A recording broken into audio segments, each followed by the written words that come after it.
Kayo po ba mga bossing ko isa sa mga mananaya? Meron po ako ituturo sa inyo mga bossing ko para kayo ay makatama ng malaking halagang pera. Ngayon po mga bossing, kung gagawin nyo po ito po isikreto nyo lang muna kasi once na may nakakaalam, nauudlot ang swerte. Ngayon po mga bossing, kailangan lang po natin ng mga sumusunod na materyales. Kailangan po natin ng foil mga bossing. Ngayon po mga bossing ko, konting foil lang ang ating gagamitin. Ngayon, ganyan lang po inyo pong gagawin. Yan. At pagkatapos ito mga bossing ko, ito yung ating foil. Kasi bakit natin kailangan ng foil? Ang foil mga bossing ko, 'di ba ito ay silver. Ang silver ay nagtataboy ng kamalasan. Para hindi ka malasin, para hindi yung tipo ng taya ka ng taya pero hindi ka naman po nakakapanalo. Kaya gagamitin natin ang silver para mataboy ang mga kamalasan.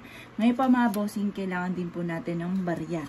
Ang gagamitin po natin, etong barya ng 20 pesos. Ngayon pa mga bossing, bakit natin kailangan ang 20 pesos? Kung mapapansin nyo, 'di ba ang 20 pesos, ang pinaka-lining nito ay rose gold. A rose gold mga bossing ko, kasi sa tatlo mga bossing ko, silver, gold, at saka rose gold, may mga meaning po yan. Ang gold mga bossing ko ay para sa kasaganahan. Sumisimbolo yun ng masaganang pamumuhay, kaya maswerte yung gold or kaya ay dilaw.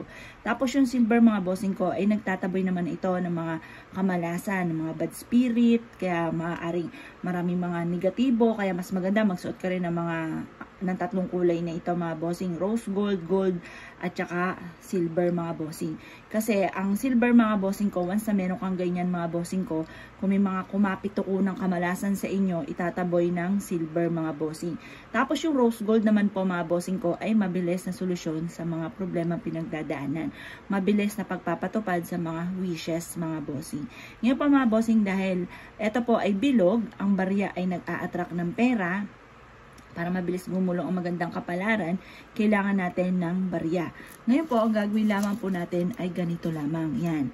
Ngayon po mga bossing ko, ang gagawin po natin, magwi-wish ka ng mga bandang alas 7 ng umaga sa may silangan. Sabihin nyo po yung numero ng inyo pong tinatayaan.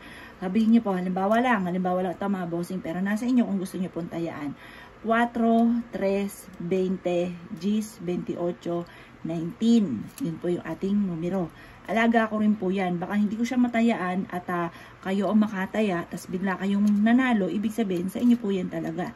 Ngayon pa mga bossing, ang gagawin lamang po natin, sabihin nyo sa numerong ito na aking tatayaan ay dito ako mananalo ng jackpot. Ganon ang mga pag-wish mga bossing. At pagkatapos mga bossing ko, magsisimula tayo dito mga bossing ko sa pinakababa at pagkatapos tutupiin po natin siya sa may silangan kaharap na mga bandang alas 7 mga bossing. Ganyan ang inyo pong gagawin mga bossing. Tutupin nyo siya. Mananalo na ako ng jackpot, siksik-liglig at umapot. Maraming blessing ang darating sa akin. Ganon ang mga pag-wish. Pagkatapos ay tutupiin nyo po ito. At pagkatapos mga bossing ko, ng pagtutupi, ibibilad nyo po ito sa sinag po ng araw mga bossing. Ng mga bandang alas 7 hanggang alas 8 ang pagbibilad. Pagkatapos po niyan, pag ito po mga bossing ko na ibilad nyo na hanggang alas 8 ng umaga, ito ay dadalhin mo kahit saan ka magtungo at kada ikaw ay tataya, wag na wag itong kakalimutan. Ito po ay makakatulong para ikaw ay maka-attract ng swerte o makatama ng malaking halagang pera. Kaya ako kayo naniniwala at gagawin nyo po ito. Asya mga bossing, good luck po sa inyo po lahat.